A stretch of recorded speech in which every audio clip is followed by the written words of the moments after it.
Assalamualaikum warahmatullahi wabarakatuh. Selamat datang kembali di channel YouTube Muhammad Muanun. Dalam video segmen Jejak Sejarah ini, saya mengajak teman-teman berkunjung ke beberapa tempat bersejarah di Kota Madiun yang saya ambil tahun 2020. Tempat yang pertama yaitu makam Kyai Resogati yang berada di Kelurahan Sogaten, Kecamatan Manguharjo, Kota Madiun. Dan tempat yang kedua yaitu di Lapangan Demangan, Kota Madiun. Simak ulasannya dalam video ini, tonton terus sampai akhir. Tempat pertama yang ingin saya ulas adalah makam Kyai Resogati yang berada di Kelurahan Sogaten tahun 2020 tanggal 24 Agustus.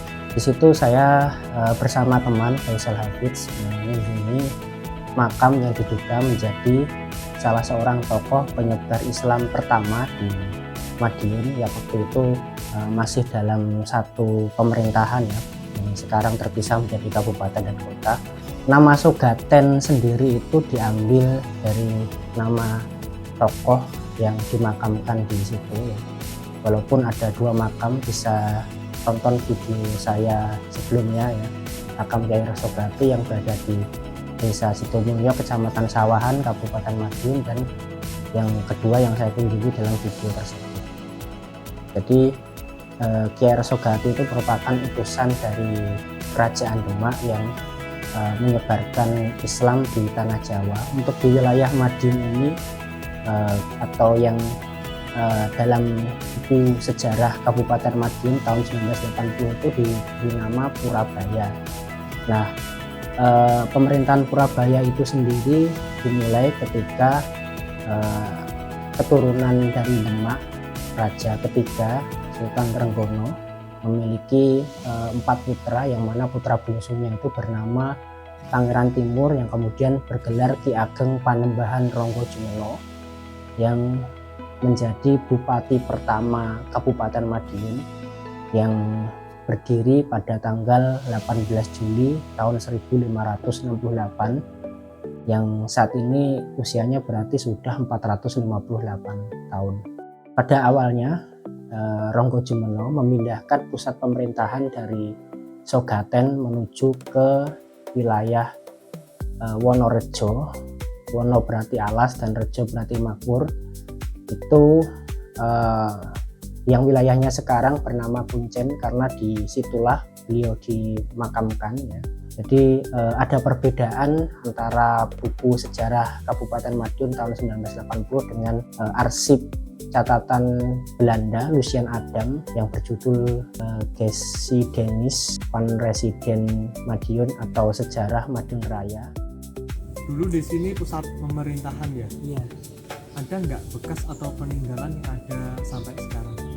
Peninggalannya tidak banyak karena sekarang lokasinya sudah berbeda jauh dari zaman dulu. Namun yang tersisa itu ini ya, gempa yang dulu sebagai fondasi atau tiang istana itu. Jumlahnya di makam ada 14, kemudian yang di luar makam itu ada 7, jadi jumlahnya sekitar 21 buah.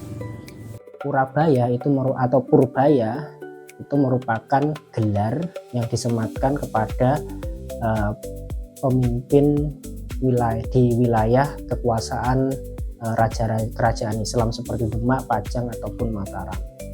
Dalam video yang berikutnya, yang kedua itu saya mengunjungi ke Lapangan Demangan.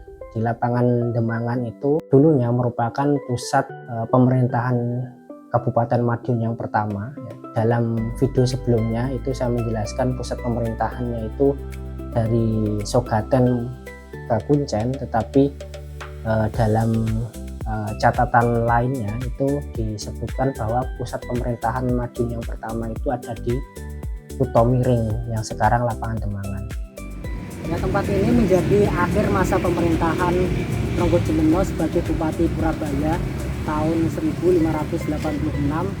Saat itu beliau bersama putra sulungnya itu hijrah ke Sepan atau Mojokerto yang sekarang, sebab ada terjadi pergolakan. Kemudian Purabaya ini diserahkan kepada putrinya yaitu Retno Jumilah untuk melanjutkan jabatan sebagai Bupati Purabaya selanjutnya. Tidak ada rujukan yang bisa menjelaskan asal muasal nama itu kenapa dinamakan Kutomiring. Yang jelas wilayah yang sekarang Demangan, ya lapangan Demangan itu, bahwa Demangan merupakan tempat atau persimbangan dari seorang Demang atau pemimpin suatu wilayah ya, makanya dinamakan Kademangan atau disingkat Demangan. Untuk wilayah Kutomiring sendiri itu dibangun atau diresmikan bersamaan dengan didirikannya Masjid Kuno Kuncen, yaitu sekitar tahun 1575. Jadi ketika Ronggo Jemono itu datang ke Wonorejo atau sekarang wilayah Kuncen, itu dulu masih hutan belantara, kemudian disitulah dibuat pusat keagamaan. Kemudian setelah didirikan masjid ya, di situ khusus untuk kegiatan syiar Islam, sementara untuk kegiatan pemerintahan itu di Kutomiring yang sekarang menjadi lapangan Demangan. Demikian tadi ulasan mengenai wilayah Sogaten dan Demangan di tahun 2020 yang menjadi awal perkembangan Islam pertama di Madiun. Terima kasih telah menonton, sampai ketemu di video lainnya hanya di channel YouTube Muhammad Inwanun. Jangan lupa subscribe, like, comment, dan share. Wassalamualaikum warahmatullahi wabarakatuh.